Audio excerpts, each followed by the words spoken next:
Okay, so let's have a quick chat real quick. Save the booze for when they really, really, really, really deserve them. The arena thing is becoming casual, but don't boo until the 60 seconds is up. Deal? There's some people booing me saying, don't boo. It's pretty crazy. Remember, if you boo the whole time, the rest of the world's gonna make fun of your city for being a shitty audience, and you don't want that. Little insider trading information. Okay, you could boo if you want to. We get paid the same amount no matter how much you boo.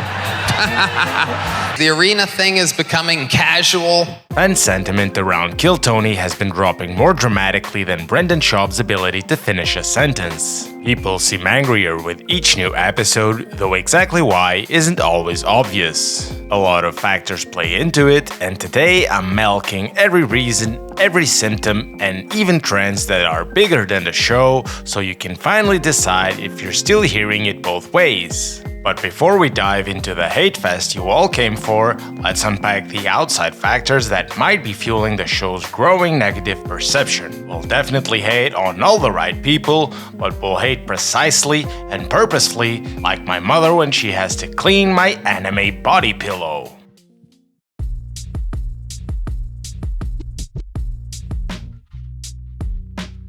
When we watch movies or TV shows, we accept they're temporary.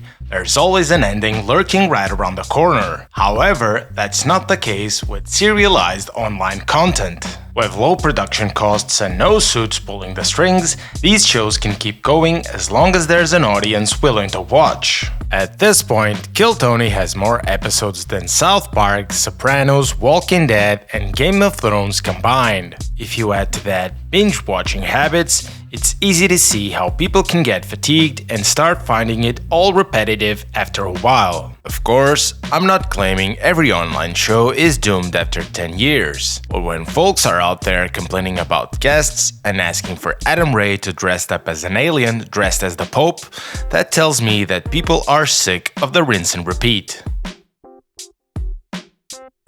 These days, it feels like every subreddit eventually turns into a hate group for a show they once loved. I don't have time to unpack how we got here, but this is truly the age of cynicism. People spend hours hate-watching content, they chronicle their negative views, and dogpile on anyone who disagrees. Obviously, shows and people deserve to be critiqued when they suck, but there's more than that going on here. Up until recently, Kill Tony had mostly dodged the hate watch crowd, but now they've definitely arrived.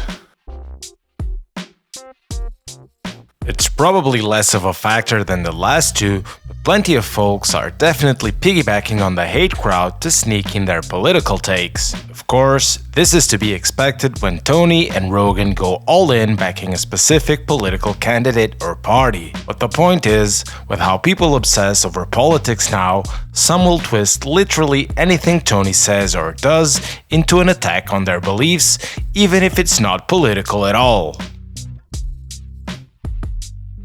You might notice from this graphic that Kill Tony's viewership has actually increased quite a bit over the last couple of years. Before the move to Austin, a typical Kill Tony episode pulled in around 100,000 to 500,000 views, occasionally cracking a million. But today, almost every episode easily clears 2 million views, with the first Trump and Biden episode sitting at a ridiculous 26 million views. This rush of new viewers, mixed with all those other factors, naturally creates way more discord than back when the fanbase was smaller and a much more tight and homogeneous crowd. Alright, let's unleash the hate and break down exactly how Kill Tony changed and why it sucks so hard right now.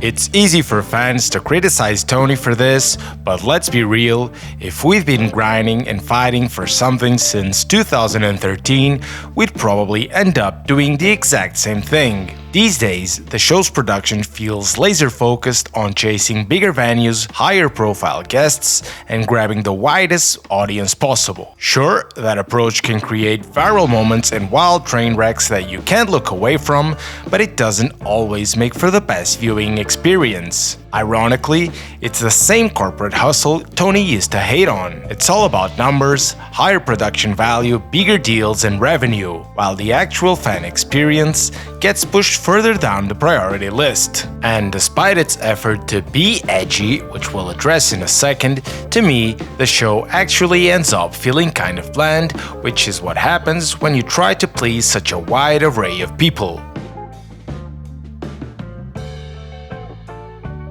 I could have thrown this into the previous section, but it really deserves its own spotlight. These days, to me, the show just feels too shiny, too glossy, too perfect, too smooth and polished. You get the point, right? And I personally feel like overproduction washes away some of the comedy. Sure, the guests get drinks hand-delivered by babes in a bikini, and here's the lovely Heidi, and the band's always on tempo, but is any of that funny? Before the move to Austin, the vibe was much more loosey-goosey, and when mistakes happen, we just laugh them off. And in my opinion, there's a key element that fuels the overproduction feel to the current Kill Tony product, the new best band in the land. In the old days, when you were watching Kill Tony, it felt like you were just hanging with the boys. I love the new band as much as the next guy, but do they really add anything comedy-wise to the show? And how important is it to me, the average comedy fan, that they can play any song in the world really tightly at the snap of Tony's fingers? It's not. I couldn't give less of a fuck about it. Sure, the previous band sometimes made the show drag a little, but it also made it rich in layers. There was the show being put on by the open micers, there was the show being put on by the band, and there was the bigger show that was Kill Tony with its hosts and panelists. Today there's a lot of ring girls, arenas, big screens, decibel meters, replays, and meanwhile Red Band can't even get a fart joke in. While these lend an impressive scale to the show, they don't really lend much in the way of comedy. And even the regular segments feel lesser than they were. Back in the day, at any given night, we might see Jeremiah puke milk or shave his pubes just because. But today, it feels like we're just going through the motions of measuring or weighing in people, giving them a guitar, and why the fuck are we still trying to keep the Mexican drum moth alive as a segment? One of the main gripes the current audience usually complains about is regarding the quality of the bucket pulls. And again, it all ties into the move to Austin and their massive bump in viewership. When the show was being produced in the Comedy Store, we'd get a rotating crowd of people coming in from all over the world who wanted to try stand-up comedy or were just generally trying to get into show business. That meant that, for the most part, bucket pulls were functioning human beings who were actually ironing the necessary skills to be in entertainment. We also had the road shows where we'd get to see people from smaller cities who were just starting or wanted to get on because they were fans of the show. They didn't have to be drug addicts or homeless or ex-convicts. It was the crew's job to make it funny. Even the characters in the Freaks were better in LA. Nobody in Austin seems as memorable as Ichabod to me. But now people flock to Austin not for the love of stand-up, the dream of working in show business, but for a quick fame-grabbing appearance and to partake in all the degenerate life around Austin. This criticism I feel can be much more unfair, but it's also common to see it floating around Reddit. But people do have a point when they complain about regulars. In today's Kill Tony ecosystem, regulars become instantly famous and have to juggle a full schedule on the road where they can make substantial money with being on the show every other Monday. Having the discipline to ride for both isn't always easy, and some regulars notably slack off when it comes to their minute on the show. And yes, I'm talking to you, Hans Kim and Cam Patterson. Also, with so much exposure, it's hard to keep interested by a regular when you've been seeing them for 6 years, like in the case of William Montgomery. While there are cases where Tony might have pulled the trigger too fast and things didn't work out, like with LSH and Drew Nickens, or where regulars revealed to have less than stellar character, for the most I feel regular criticism can sometimes be pretty unfair.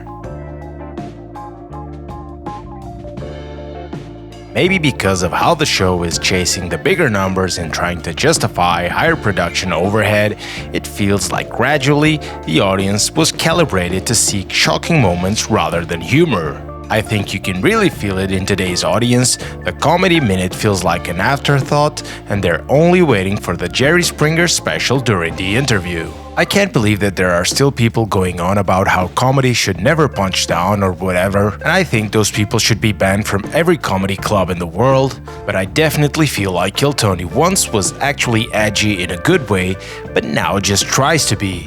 And of course, this is a two-way relationship. The audience responded to shock, and Tony leaned into it and gave them more. And now, it's just trying too hard to make stuff happen, when before I felt like we were just watching a comedy podcast where we knew sometimes something crazy could happen. And of course, it also ties into the temperature of today's culture more broadly. We had years of blue-haired they-thems telling us we can't say this or that, and now we've gone too far and everyone sounds like a moron at the other end of the spectrum.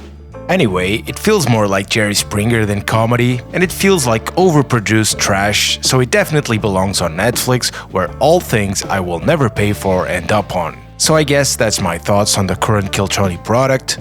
Let me know your thoughts in the comments. Was there something I missed, or was I way off the mark on any of these points? Thanks for watching, gang. Please like and subscribe to support the basement, and I'll see you on the next one. Little insider trading information. Okay, you could boo if you want to. We get paid the same amount no matter how much you boo. Ladies and gentlemen, your third bucket.